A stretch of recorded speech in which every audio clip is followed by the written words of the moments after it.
Good afternoon. Everyone is entitled to his own opinion, but not his own facts, wrote Daniel Patrick Moynihan. Environmentalists could use a dose of that medicine. Tonight on From the Stacks, we have just what the doctor prescribed. Gregory Wrightstone, Executive Director of the CO2 Coalition and author of the book Inconvenient Facts, The Science Al Gore Doesn't Want You to Know, which is available from Cornwall Alliance's online store, joins us to discuss many counterfactual environmental claims, especially about climate change and carbon dioxide emissions. Invite your friends to join you tonight here on Facebook or over on YouTube, and we're going to have a lot of fun. We hope to have it set up so that as you pose questions in the comments field, we'll be able to answer those as we go. Thanks for joining us. Stick around.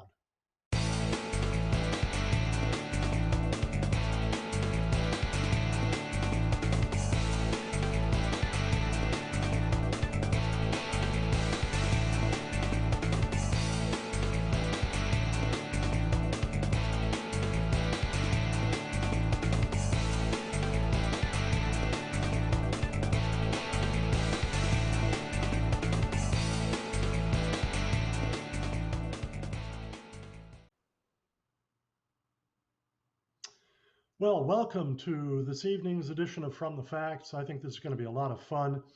Gregory Wrightstone, the Executive Director of the CO2 Coalition and the author of the book Inconvenient Facts, The Science Al Gore Doesn't Want You to Know, joins us tonight to discuss a whole lot of pseudo-facts and the correcting facts about climate change and carbon dioxide emissions and related issues. So we hope that you will feel free to write in your comments on our Facebook live stream. And as much as we can, we're going to try to answer those tonight. But we have a lot of questions and answers of our own to go through first, or at least while you're thinking of your own. And we'll try to take a moment out from time to time to answer your questions. Just to introduce those of you who are not already familiar with us, the Cornwall Alliance for the Stewardship of Creation is a nonprofit, educational, religious, and charitable organization. Our mission is to educate the public and policymakers about economic development for the very poor, biblical earth stewardship, and the gospel of Jesus Christ and the biblical worldview, theology, and ethics that come along with that. We have been having a lot of fun doing this for over 15 years now. It's an exciting arena in which to be involved as we deal with environmentalists, with socialists, with various others who have ideas that unfortunately are often not all that good for the environment and are very harmful to the world's poor. We are on the web at cornwallalliance.org. And as I mentioned, we're a nonprofit, and that means that we are supported by tax-deductible donations. For the month of March here, we are pleased, as a way of saying thanks when anyone gives a gift of whatever amount, doesn't matter how small, to send a copy of this new book, Impacts of Climate Change, Perception and Reality, by my old friend Inder M. Gotlani.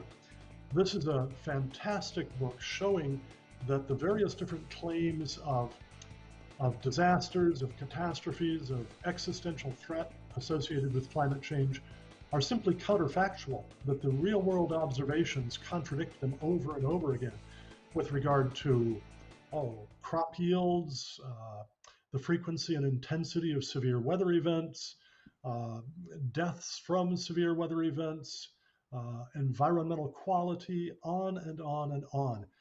Whereas the alarmists want us to think that everything's just getting worse and worse in all these things, the reality is everything's getting better and better in all of these things. Not everywhere, not all the time, but over the long haul and over the world as a whole, that's certainly the way it's going. So if you would like to get a free copy of Impacts of Climate Change, Perception and Reality, all you need to do is go to cornwallalliance.org, click on the donate button, and as you fill out the donation form, in the comments field, enter Impacts of Climate Change and promo code 21-03. So now let's go ahead and get to our guest for this evening. Gregory Wrightstone, Executive Director of the CO2 Coalition and author of the book Inconvenient Facts, The Science Al Gore Doesn't Want You to Know. Greg, thanks very much for joining us this evening. Oh, great to be back with you, Cal. Good to talk to you again. As you're well aware, I was an advisory board member for your group until I joined the Yes, CO2 indeed. Coalition here. Yeah, and you really helped us a whole lot with advising us on the very technical issues related to climate change, energy policy, and the like.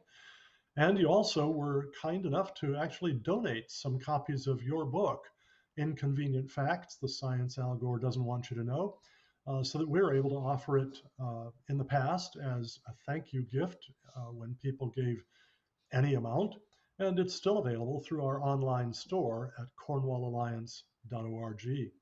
Well, Greg, before we dive into the subject for tonight, tell our viewers a little bit more about yourself, what your background is, how you got into these matters, uh, and then we'll move from there into talking a little bit about the CO2 Coalition, which I think is a marvelous organization. Well, I'm a geologist. I've been studying various aspects of the Earth's history for more than 40 years. And I got into this kind of as an accidental tourist, the climate change arena, maybe 6 or 7 years ago, because as a geologist and a scientist, I knew some of what we were being told was just incorrect. It was um, things were not correct, and I knew that as a scientist based on my work as a geologist. I suspected other things were wrong.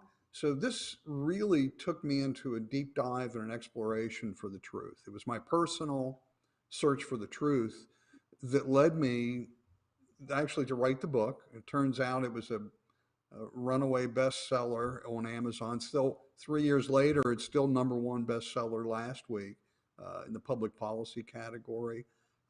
So it was a search for the That's truth. And really what I amazing. found was looking at what I called the climate apocalypse events, just one event after another. You know what we're talking about: droughts, floods, fires, catastrophic sea level rise, polar bears are going extinct. This whole thing, one after the others. I looked into it. They were saying X, they being the UN, the IPCC, the government sources were saying X, and I looked back in the Yeah, science and facts and data, and it said Y. It was just the facts and the science contradicted what we were being told. And you're going to hear me say the following a lot tonight. It's just opposite of what we're being told. I say that a lot, and I let the science and the facts take me where they may. And it really, I got to say, it frankly angered me, Cal, that what I found. yeah, What I found was an abuse of the scientific process, distortion, and torturing the statistics to get to a predetermined outcome, a predetermined conclusion. Instead of using the yeah, science to find that answer, they started with the answer and then tortured the facts to make it fit their narrative. yeah, yeah.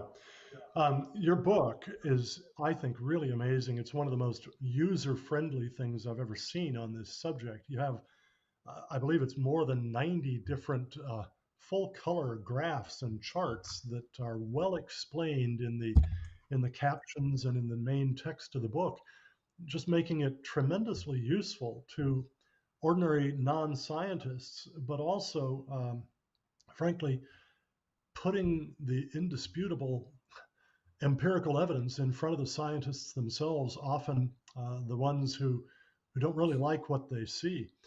You also, Greg, you developed an app, a mobile phone app, or I suppose it can be used on actual laptops or desktops as well, that allows people to access all of the information from the book and all of the different graphics and whatnot on their phones. So so that people might be in a class listening to a lecture and hear a claim about long-term global temperature trends and think, hey, is there a little problem with that? And bingo, they can open up the app and find the real data on that really quickly. tell folks about how you came to do the app. It was probably a fun process, and how that's doing in the market. And if you have some stories about ways people have used it, we'd love to hear them. Yeah, it was fascinating. I got contacted by a fellow out of Boston, and he contacted me and he said, "Have you ever thought about an app?" And I hadn't. And he says, "Well, I think your book is perfectly suited for the creation of an app." Um, and so we decided to go into business. We created an LLC to create the Inconvenient app, and he flew down to Pittsburgh, and he was from Boston. So other than being a Patriots fan, he turned out to be okay. And but we developed this app, so it's got all 60 inconvenient facts that are on this. I have to say, it's not available today. We're transferring ownership to me. We're making a completely free app, and because I think it's important to get this information out there. But it blew up. I rolled it out on the Glenn Beck show in March of 2019. 2 days later, Apple removed it from the App Store. Yeah, that's never done. I mean, if you're, if you've got pornography or you're whatever, drugs or something, they take apps down. But once an app has been approved, it's nearly impossible to never take it down. They took my app down. And I think I'm biased, of course. I mean, I spend a lot of time. I think it's the best climate change app available. They took it down. They said it lacked compelling content. Yeah, lacked compelling content. And it was, well, if you go to the Apple, that is go to the absurd.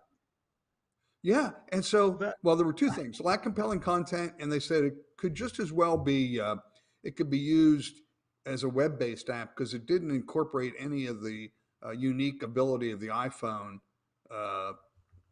in the app. Well, my God, there are apps that just show up a jewel that rotates. And if you look at the other iPhone or Apple apps for climate change, some of these they look like failed middle school science fair projects.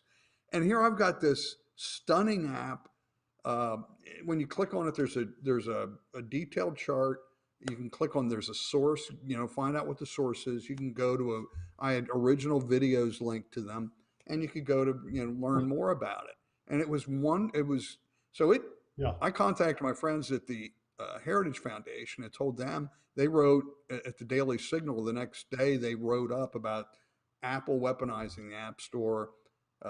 That very same day, it was the #1 lead story on Drudge about this geologist and his app being targeted.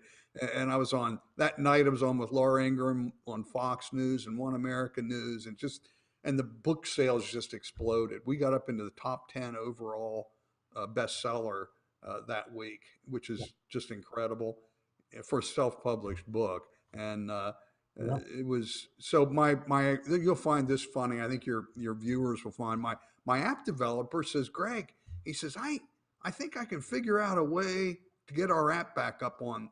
I said, don't you dare. I said, we're going to milk this thing for as long as we can to get for the book sales. And so what we did was, my daughter's suggestion was to incorporate the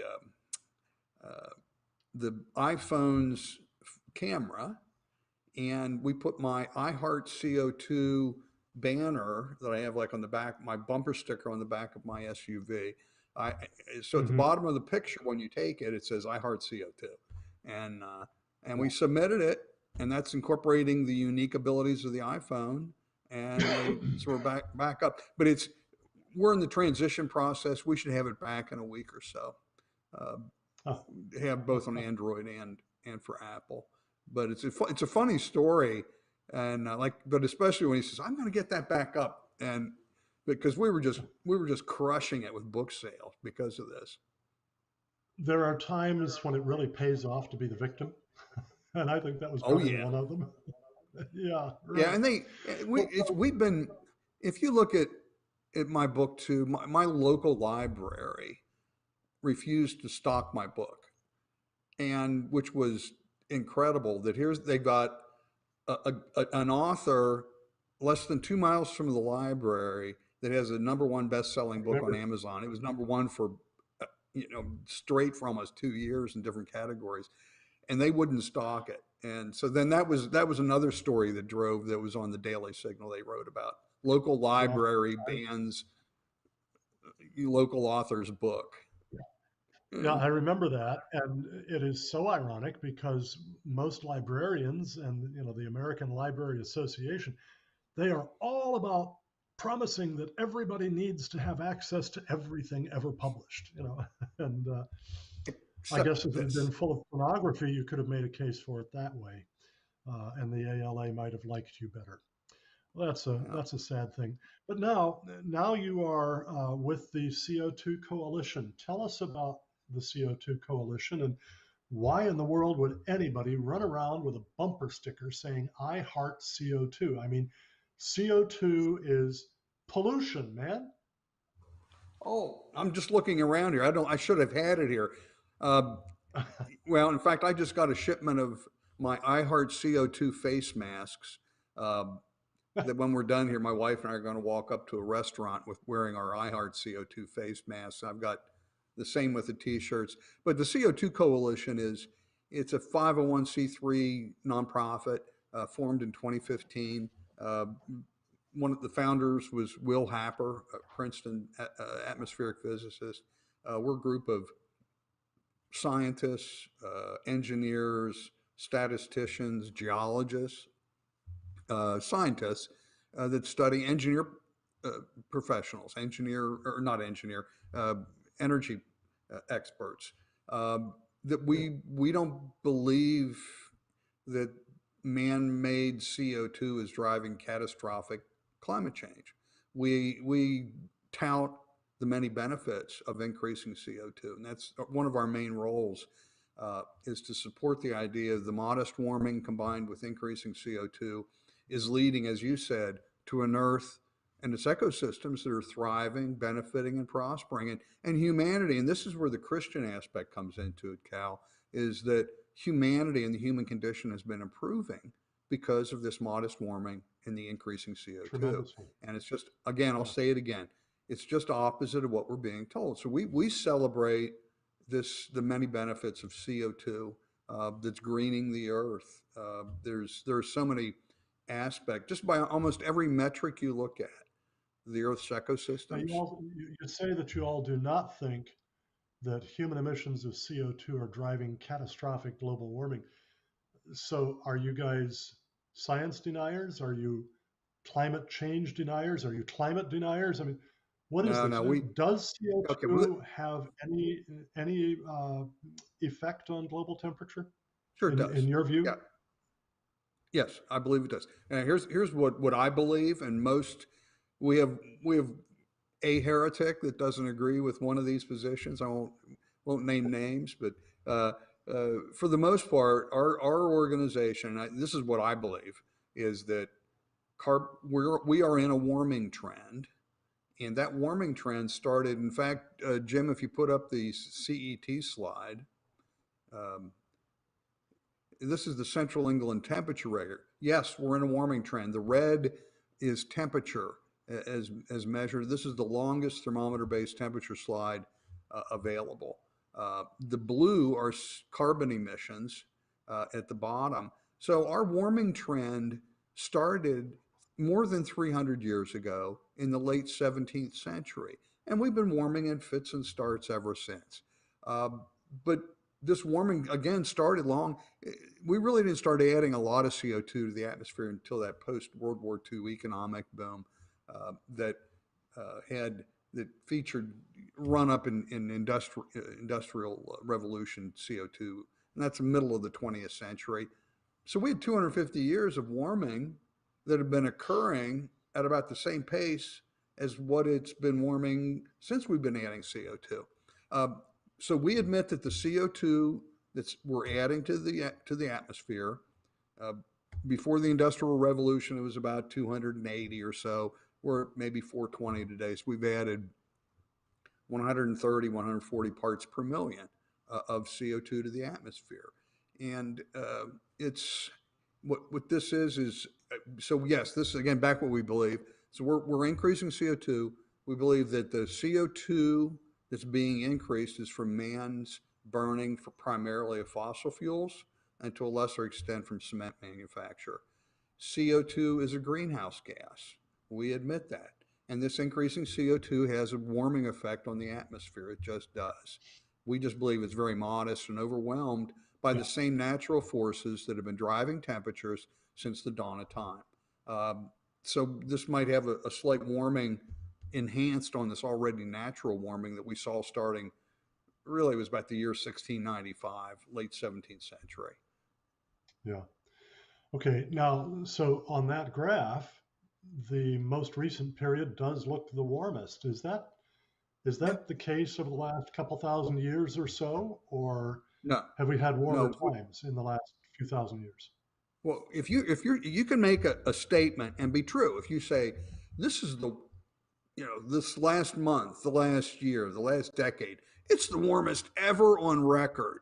Um, if your record only goes back 50 years or 150 years, you would be correct because we're warming in fits and starts. But if we're in a warming trend that's going on for hundreds of years, of course, the most recent temperatures will be warmer than it was before. But we have again that's what they lack is this geologic, and that's what I bring is this geologic element, putting this in the long-term perspective. And Jim, if you put up the Moberg slide, this is a temperature reconstruction uh, done by Moberg, and we can see dating back the last warm period was called the medieval warm period. It was related to what was called the High Middle Ages. When you think of the great Middle Ages, the High Middle Ages, the Magna Carta, the great cathedral building. That was the medieval warm period. You were fat and happy. They didn't have to worry, and that's why during these warm periods, food was bountiful, food was plentiful.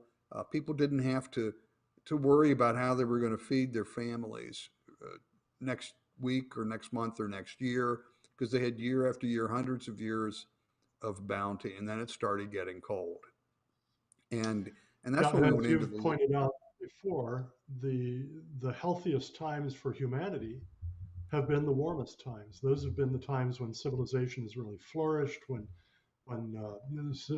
countries have grown, when people's incomes have risen, and so on, when death rates have fallen. Um, a lot of that is simply because in warmer periods, crop yields rise and crop failures are less frequent. And consequently, people have the food that they need to strengthen their bodies to resist various diseases. You know, the great Black Plague or bubonic plague that came in the very late Middle Ages, that killed somewhere around a quarter of the whole population of England, possibly even as much as a third, depending on what historians you go to.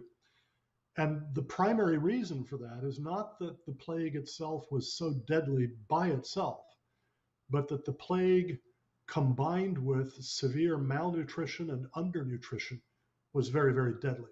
And that malnutrition and undernutrition came largely because the world had cooled so much, moving into the Little Ice Age that started around 1250 to 1300, and through that we wound up with crop failures all over the northern hemisphere, but best recorded in the most civilized areas, the most literate areas, Europe, China, places like that. So you were actually mentioning, as we were talking before we went on the air tonight, that there's a very interesting correlation between temperature and witch hunts. yeah. Explain So that. look, yeah. And Jim, did you find that witch hunt graphic? If you did put that up, and if not, we can go back to this the Moberg slide if you would.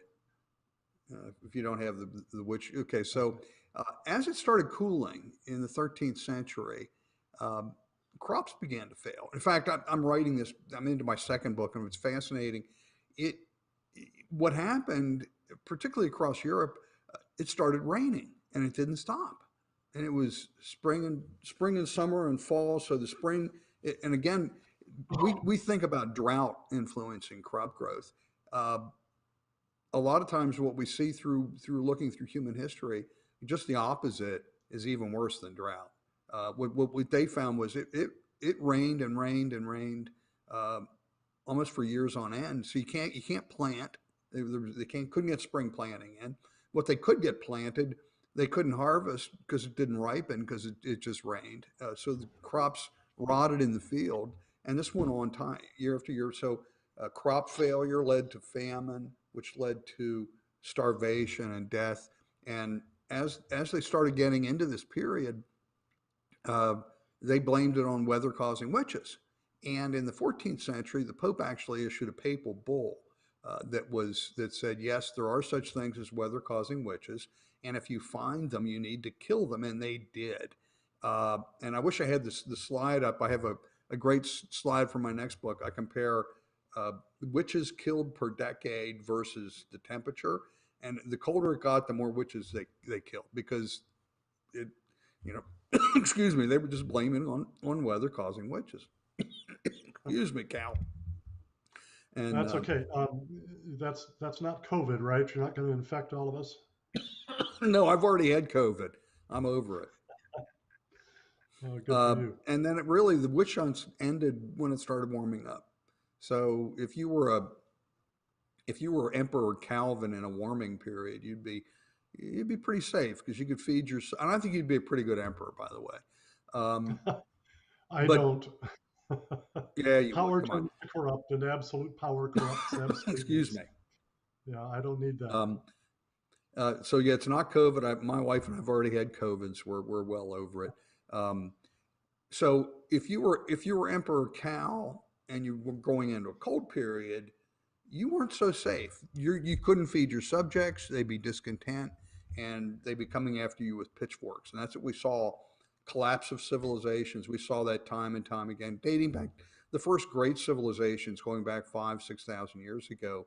The Babylonians, the Syrians, the Hittites, these great in India and China, these great civilizations and empires rose up, and it was called the Bronze Age, and the height of that was in the Minoan warm period, Yeah. and then it started getting cold, and that led to what was called the Late Bronze Age collapse, and within it might have been as short a period as 100 years, all those great civilizations collapsed. It was probably fueled.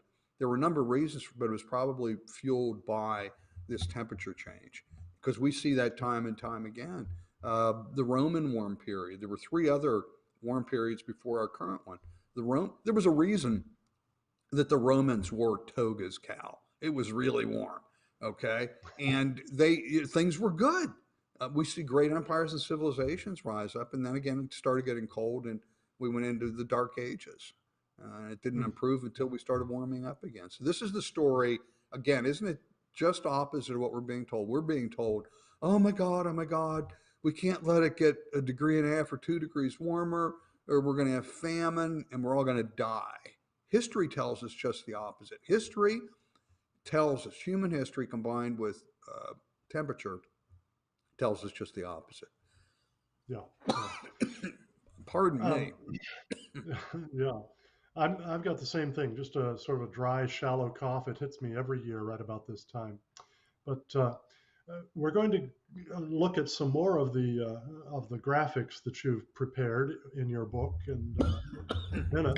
Cal, but first, I'm going to go get a glass of water. I'm going to be coughing. Just a moment. This is bad video, I know, but okay. Well, this is good timing. You do that, and I'll remind folks of our special promotional offer during the month of March. We are glad, as our way of saying thank you, for when people make a donation of literally any size. We would be glad to send a free copy of this newly printed book, Impacts of Climate Change, Perception and Reality, by Inder M. Gotlani. This book does a tremendous job of showing the factual evidence that all the various claims of catastrophe, of disaster, being driven by global warming, being driven by increased CO2 in the atmosphere, whether it's the increased frequency and intensity of severe weather events, or crop failures, or species extinctions, or harm to human economies, whatever, the actual facts show the exact opposite to be happening. So, if you'd like to ask for your free copy of Impacts of Climate Change, just go to cornwallalliance.org, click on the donate button, and as you fill out the donate form, when you come to the comments field, simply write in Impacts of Climate Change and promo code -2103. And no matter how small your donation is, we will gladly send you this booklet as our way of saying thanks, and 100% of your donation will be tax deductible. That's a crucial thing for enabling the Cornwall Alliance to continue with our ministry of educating the public and policymakers on biblical earth stewardship, economic development for the very poor, and the gospel of Jesus Christ with the biblical worldview, theology, and ethics that come along with it. In terms of biblical earth stewardship, we define that as the fulfillment of the dominion mandate of Genesis 1:28, in which God, having created Adam and Eve in his own image, blessed them and said to them, "Be fruitful and multiply and fill the earth and subdue it and have dominion over the fish of the sea and the birds of the air and everything that moves on the face of the earth." This dominion should reflect God's own dominion, shown in the earlier chapters of Genesis, the early verses of Genesis 1. God created all things out of nothing. He made light out of darkness. He brought order out of chaos. He brought life out of non-life. And he brought great variety of life and told the various different forms of life to be fruitful and multiply and to fill their various niches in the world. Our dominion should be likewise. The better we get at making more and more out of less and less, the more we reflect the image of God in who made us in his image. The better we get at bringing light out of darkness, that is truth instead of falsehood, as we're discussing now with Greg Wrightstone about his book, Inconvenient Facts. The better we reflect the image of God. The better we get at bringing order out of chaos and life out of non-life and multiplying life and so on, the more we reflect the image of God. So at the Cornwall Alliance, we think of this dominion mandate as a mandate for men and women made in God's image to work together in love to enhance the fruitfulness and the beauty and the safety of the earth to the glory of God and the benefit of our neighbors, so that we're really addressing the two great commandments, to love God and to love neighbor. In terms of economic development for the very poor around the world, our studies in scripture as well as in economic history persuade us that there are 5 social institutions absolutely indispensable to lifting and keeping any whole society out of poverty. Those are property rights, free entrepreneurship, free trade, limited government, and the rule of law. But in addition to those, people also need access to abundant, affordable, reliable energy, because frankly, everything that we do requires energy. And the sad thing is that much of the environmental movement opposes both those social institutions of property, private property and entrepreneurship and free trade and limited government and the rule of law, and access to abundant, affordable, reliable energy. And they do that because they mistakenly think that capitalism or the free market is bad for the environment, whereas socialism, a more centrally planned market, would be good for it. I've refuted that idea in my booklet, Is Capitalism Bad for the Environment?, which you can get at Cornwall Alliance's online store. And they also think that our burning of fossil fuels causes dangerous global warming. That's the subject that Greg Wrightstone challenges in his book, Inconvenient Facts, the science Al Gore doesn't want you to know. So we're ready to excuse me, I'm going to be coughing too here.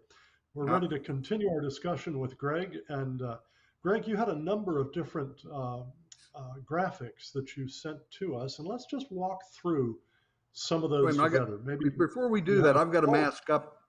I've got to mask up here, Cal. If anything could persuade me to wear a mask, and I resist it as strongly as I can with every fiber of my body, maybe that one could. I heart CO2 because CO2 is a conversation starter. So yeah, it sure will be. It sure would be. So let's push on through some of the various different graphics that you've sent over to Jim, and let's just talk about the lessons that we can learn from those and how people can use those in communicating to folks kind of who are on the other side of this debate. Well, we've gone through a lot of the science, the temperature related graphs that I'd sent. Uh, One of the things I like to look at is I've exposed some of the hoaxes, and I sent you some slides. One of the ones that was in the UN in 2019, late 2019, issued a lengthy report on biodiversity and Yeah. predicted looming mass extinctions. The next sixth mass extinction was occurring now, and it was because of us. Uh, they were predicting 1 million extinctions that were going to occur over the next several decades. Well, to get that 1 million extinctions over several decades, you need to have 25,000 to 30,000 extinctions per year. And man, the buzzer and the alarm started going off when I read this, got into the report, and I just said, "Wait a minute, this doesn't smell right." So I went back, and they had used what's called the IUCN Red List, and your viewers can just Google Red List. That's the respected source for extinctions and endangered species. I went back, looked at the exact same data that they did, and I got in and looked at the report. And Jim, if you could put up the UN extinction chart. So this is a chart that they show. It looks pretty alarming, doesn't it? Boy, look at all those extinctions, and it's getting worse and worse and worse. Well, take a better look at this chart. It starts in the year 1500. There's only one data point per century. Really. The data itself was organized by decade. So I went back in and I looked at it by decade. And Jim, can you throw that, the other extinction slide up? So this is what I came back. I took it back to 1800s. So we see that this is extinctions by decade, and we can see that extinctions peaked in the late 1800s and early 1900s and have been declining significantly ever since. And the reason they peaked there was we started introducing invasive species of animals into the mostly island nations, including Australia, the Pacific, the Caribbean. You get a rat on an island, it can wipe out birds, eat the birds' eggs. Various animals can just decimate a population of animals on any one of these islands. And so we saw that that's what occurred. And Jim, let's go to the next slide. There we go. So this is from the late 1800s. These are extinctions per decade. And we see here that extinctions have been in a significant decline. And in fact, I looked, and what the number of extinctions for the last 40 years, it was 2 per decade, or 2 per year, excuse me, 2 per year. Two. Not 2,000, not 200, 2. And remember, according to the UN, there were going to be 25 to 30,000 extinctions per year. And it was, they lied. They manipulated, and again, they tortured the data. They tortured the statistics to show what they wanted. They wanted to show. Let's look at that UN slide back again, Jim. Again, this is the slide they showed of just accelerating extinctions, and it's going to be awful. The big story should have been, and again, let's go back to that last slide, Jim, with the extinctions decline. This big story from this UN report should have been, we're doing a really, really, really good job protecting our endangered species. We're doing a really good job. And instead, the UN came out, and again, we see they had an answer that they wanted their data to fit. And I'm sure they looked at the data and they said, "Oh boy, we can't show that," so we're going to have to, if we just do it one data point per decade, that might show what we want. And it did. So I exposed this, I wrote about it, published about it. And can you show the congressional testimony, Jim? And in fact, Patrick Moore, in his congressional testimony, and that's Caleb Rossiter right behind him, my executive director of the CO2 Coalition that I replaced here at the end of the year. Dr. Moore used actually the data and the charts that you saw in that book when he testified before Congress. And that's Mark Morano next to him. I was proud. So they've exposed this, and the UN authors were sitting right next to him and right behind him. They were squirming in their seats, and that's just an example. We see there are other great examples. For example, and I wish I'd sent you the chart on the National Climate Assessment, which was a horrifically terrible document. It focused on California fires and fires in North America, claiming that they're escalating at an unprecedented rate. And in the National Climate Assessment, they cherry picked the last, I believe, 40 or 50 years of data. We had data going back to 1928 to show that actually the fires that we have today are 25% of what they were back in the early part of the 1900s. They just elected not to show that data. And it's scientific malfeasance. And it angers me that they manipulate the data like that. We see this time and again, especially as I'm looking into Dr. Michael Mann and his data, just the huge mistakes, the scientifically questionable things that he did to manipulate the data. And in fact, why don't we take a look at, there was another one, there a whole series of what they call, I'm pretty sure most of your viewers know what the hockey stick is. It was this 900 years of slowly declining temperature. In the 20th century, temperature started skyrocketing. And so this was the first, this is Pages 2K. They're the Michael Mann on steroids. They're using much of the same faulty data, including bristlecone pine data, to drive these temperatures.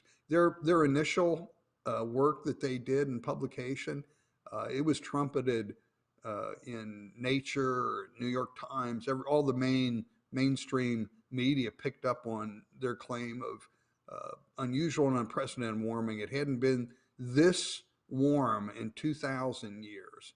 And then they found a number of mistakes, and then they quietly published a corrigendum or a correction to it. And this is the chart that they showed. Their final, the first one blew up in headlines of it's never been this warm in 2,000 years. Well, this is their final chart. What do you see? I see a temperature now very similar to what it was prior to the Little Ice Age. Through the last 2,000 years, it's been about what it's been today.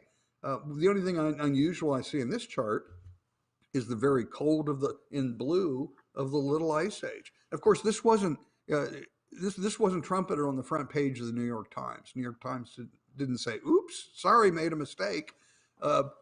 No. And we see this time after time. There's another one called Kaufman, if you could put that up, Jim. And again, this was another one of these where temperature's never been this warm, and I think this went back 6,000 years. And what he did, and I looked at what they did with this particular data set, they looked at 7 continent-wide regional areas.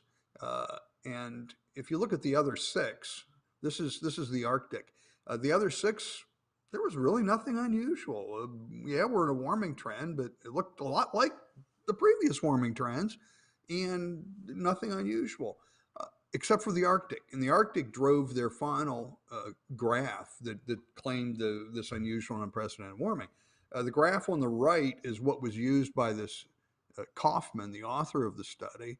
The graph on the left is from Dorothy Dahl Jensen, her Arctic graph of temperature. So what we see here is that, according to her, the temperature, and this is the chart on the right, is the exact, he used this Dahl Jensen data to come up with that chart on the right. And we see on the left, the actual data shows nothing of the sort.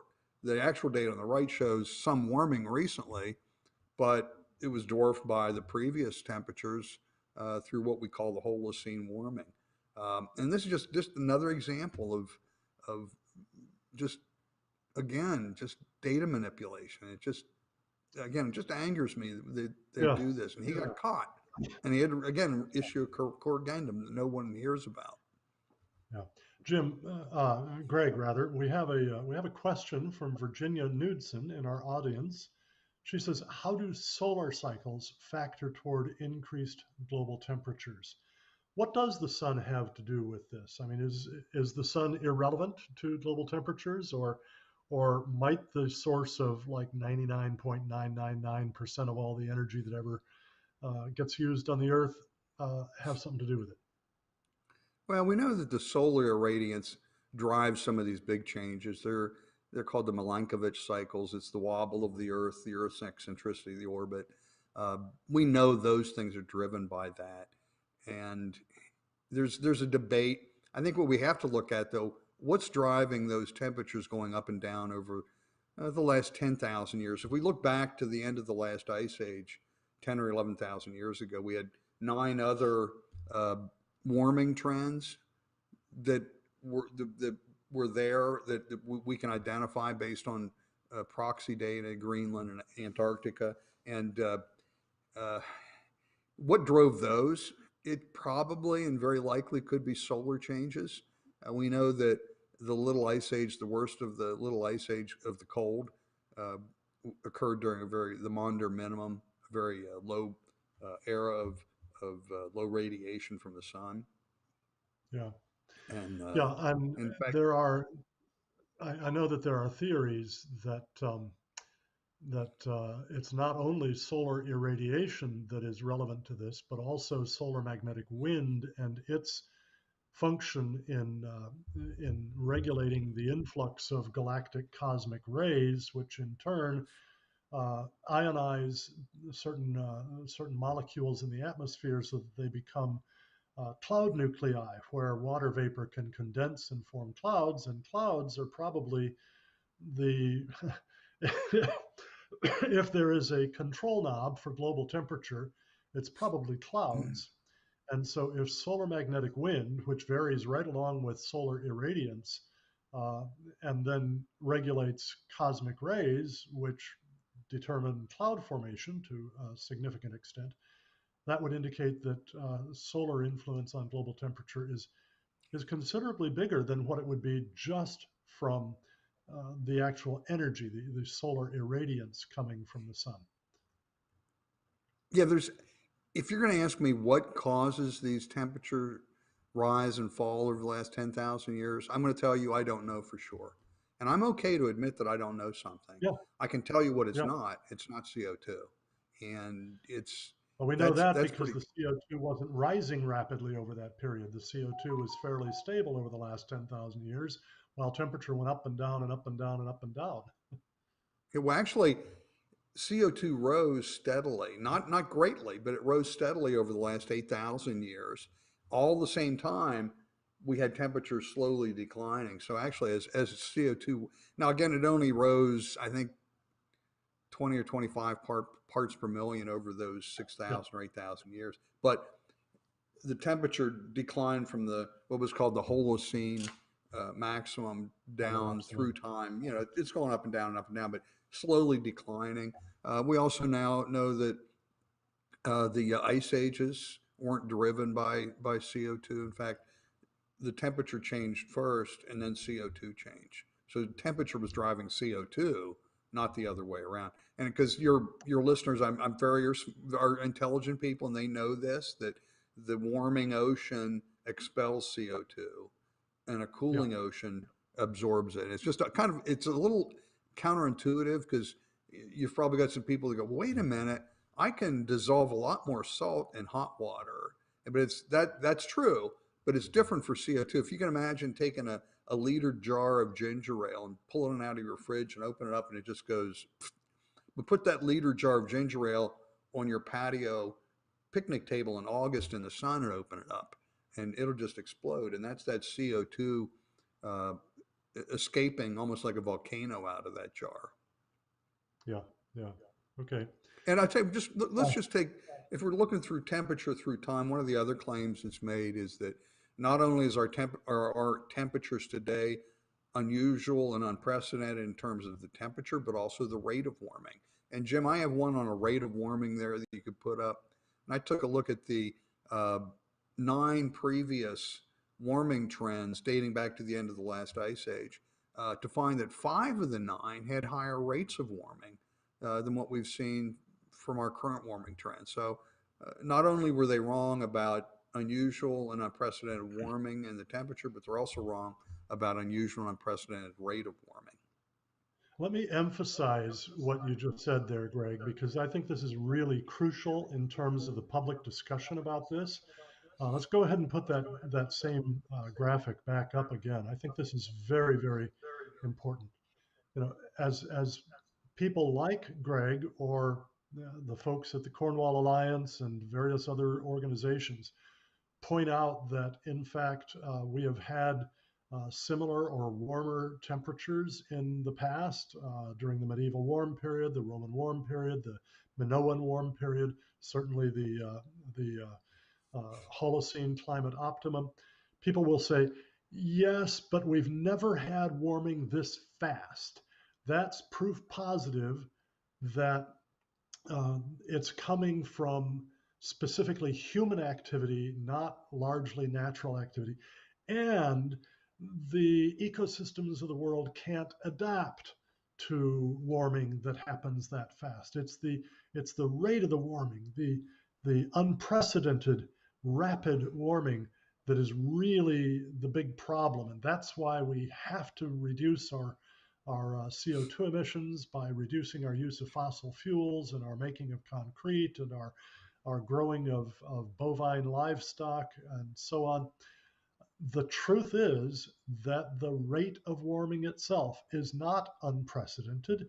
And over these last 10,000 years or so, these different warming periods, we haven't seen ecological collapse. We have not seen sudden mass extinctions or anything of that sort. The world has adapted quite readily to warming that is significantly faster, almost twice as fast as what we are experiencing now.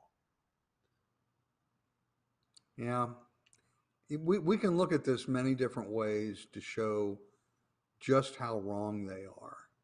And that's what I wanted to do with my book, Inconvenient Facts. And that's why I'm with the CO2 Coalition now.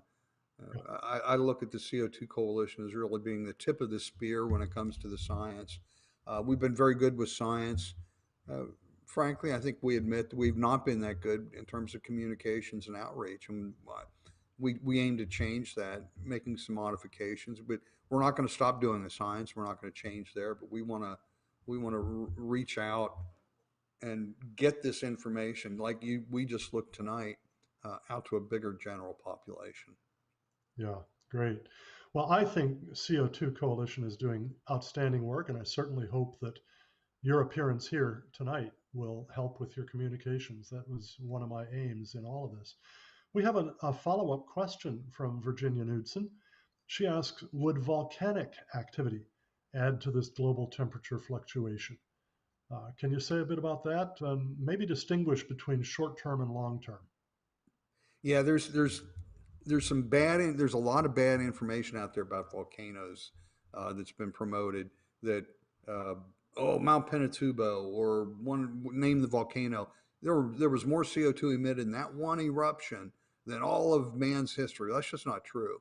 Volcanoes, while they do emit a fair amount of CO2, it's dwarfed by man's emissions from burning of fossil fuels and Yeah. cement manufacture. It's just it's a tiny percentage And of it's volcanoes emitting it. But what it does is, and we've seen this through human history, the really big volcanoes promote and expel explosive volcanoes, expel huge amounts of particulates, but mainly it's the sulfates that are expelled into the upper atmosphere that block the sun we see that some of the worst parts of the Little Ice Age and through some of the other times, uh, going back to the Greek Dark Ages and the Dark Ages, there were big volcanoes that really dropped the temperature several degrees, and it went on for 3 or 4 or 5 years for very big ones.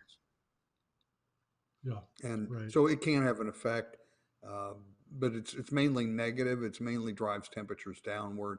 There's a fascinating relationship.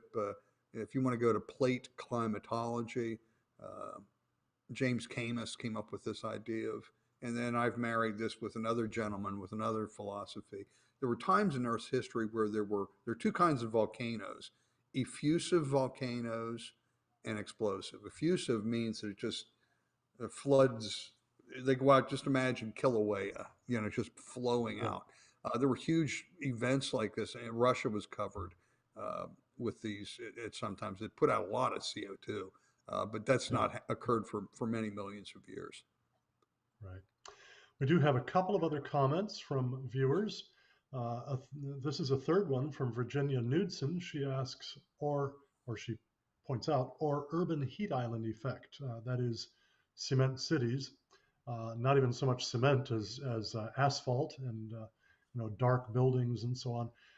Yeah, urban heat island effect is a very important factor in uh, what I would call the uh, the corruption of global average temperature data, because so many of the temperature measurement locations are within cities, and cities can uh, be 3, 4, 5, 6 degrees or more warmer than the surrounding rural countryside.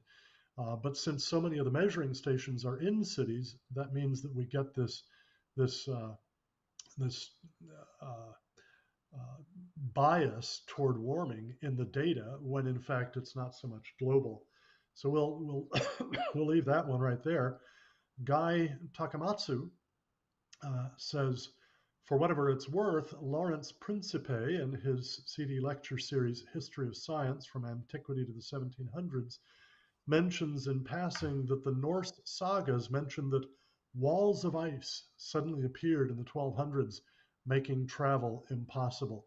And this, of course, if they hadn't been in previous centuries, that means those previous centuries have to have been warmer. So there's additional evidence of the reality of ongoing cycles of warming and cooling in global average temperature. Well, Greg, we're near the end of our time here. I'd like you to just tell a little bit more about Inconvenient Facts, which folks can get from the Cornwall Alliance's online store at cornwallalliance.org. Uh, how in the world was it that this nerdy book on climate change managed to suddenly become bestseller in several different categories on Amazon and stay there for long periods of time, so that it was even bestseller again just in recent weeks in the public policy category? What do people expect when they read this book? Well, I wrote it for non-scientists. I wanted to reach, and I wanted to. I want it. It has to be. It had to be fully full color figures. So many of the books that you pick up on climate change are 6 pages of text and a black and white chart. I didn't. I didn't want that. So we've got 90 full color images there. Um, I wrote it for the non-scientist, and I was giving a talk in Romney, West Virginia, and there was a gentleman helped me set up the screen. And he said, "Oh, Mr. Wrightstone, I read your book. I just loved it." And he said, "It was the first book I've read since high school." And I went, "Whoa, okay."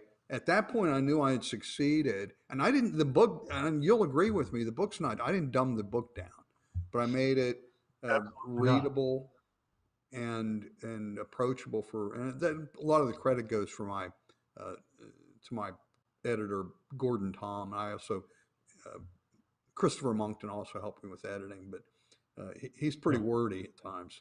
So uh, it's but it's been very good. You can learn more at inconvenientfacts.xyz, and I'll encourage your viewers to go to the CO2 Coalition.org.